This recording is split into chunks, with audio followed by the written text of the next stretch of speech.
First of all, what we need to do is we need to decide how big we want this thing. So I'm going to remove the two center rings off both.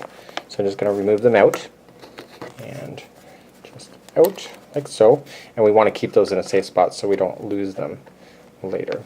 So what's the problem with these things is the wrapping process. It's very difficult to get this through that without having to pull each string all the way through. So what I have realized is that if you make smaller balls that can actually fit through the actual center of the ring, just like so, you can do it a lot quicker. And you got to think about it. You're going to be cutting the pom-pom anyway, so you can actually make several small balls like this and begin to wrap. So just put your string on the interior, putting them both together so that the groove is in the middle, just like so. Let's just hold one in.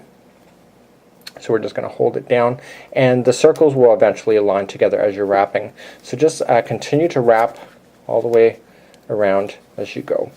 What I did with the pom-pom, with the one that's on the Canadian version, is that I put two strings together into one ball, one little mini ball, and when I was rolling up the ball, I was making sure that when I was done that it would still fit through the center. It is a lot quicker to do it this way than it is to just feed the string in and pull like 10 feet, 15 feet, 20 feet of string all through the center. So it's easier just to continue to wrap. So you want to continue to kind of fill it up as you go, and the more string that you put on board, the tighter the pom-pom will be, the less string, the looser it will be. So just continue to wrap around, and what we'll do is we'll meet you back up here when we're ready for the next step. So keep on going. So now I have finished wrapping, so what we're just going to do is just nicely trim the actual extra. I'm not going to worry about the length of that too much. So now what we need to do is just on this ring we need to separate, just pull a section back so that you can start inserting your scissors.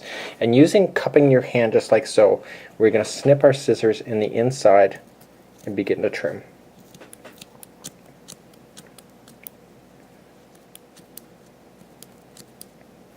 Sometimes I like to lift it up a little bit.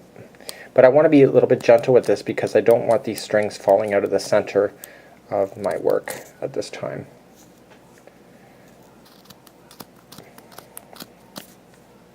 So just working your way through. I've never been able to make really good pom-poms until I got this tool the other day, because I'm thinking I'm loving the one that's on that Canadian hat. It's so consistent, and using my pom-poms, when I do them with cardboard, you can actually still see the interior of the pom-pom. So I really like this tool because you can't see where that you've tied everything together. Now when we go to our next step, what we're going to do is I'm going to recommend that you tie together the pom-pom using two sets of strings. So in this case, because it's blue, I would use two separate blue strings to tie this together.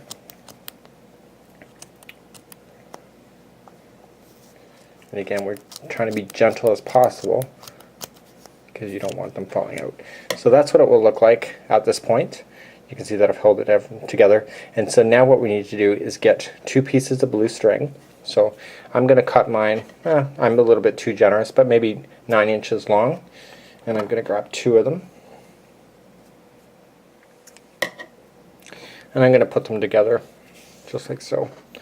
So now let's get our project back, and we just want to be very gentle with this thing again. And what we want to do now is just put it in between the two grooves, and it'll force the two to separate just like so. And what we want to do is just kind of bring it back around. But I want my tie strings to be also the consistent length as well. So I'm using my two fingers and I'm pulling it together like a vise, just like so. And the key to a pom-pom is the tightness of this tie that you're about to do. So you can see I'm still holding everything on there, just like so, and I'm just beginning to tie my first knot. And so I'm gonna, I always say in crochet, never reef or tug, but honeys, you better reef down on this thing. So let's reef. Now it's gonna pull it nice and tight, just like so. And so now what I'm going to do is tie the second one before removing the rings off. The one ring is about to fall off in the background, but I'm not too worried about that. Let me just go and pull these strings through. Nice and tight. So one's fallen off, the other one's fallen off, and voila, you now have You just got to fluff it, just like so. Just got to fluff it, and now let's give it a little bit of a trim. So you just want to make your, just get rid of the ones that kind of stick out like a sore thumb.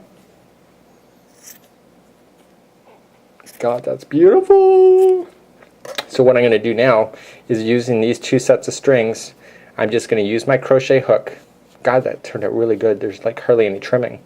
So what I'm going to do is just stick out my crochet hook that I got my size G, and I'm just going to put it on the center of the hat. So I'm just going to just go in the one side of the top piece there, and just grab the one set of strings and pull them through. Just like so. And then I'm going to go on the other side of the center, really trying to get as close as possible as I can to the center point, and just grabbing those sets of strings and pulling those through. I want to be kind of gentle on the interior as well. You know, nothing beats fingers sometimes. So I can see that one, and it's the only blue things that should be on the top of the hat on the interior. So just pull those through, pull the other 2 through, and now we're gonna, and again, ladies and gentlemen, you need to reef down on this to pull it nice and tight to the hat.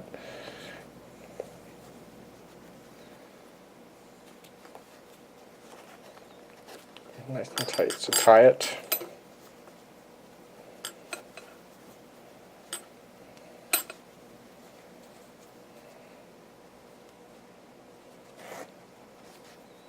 Just like so.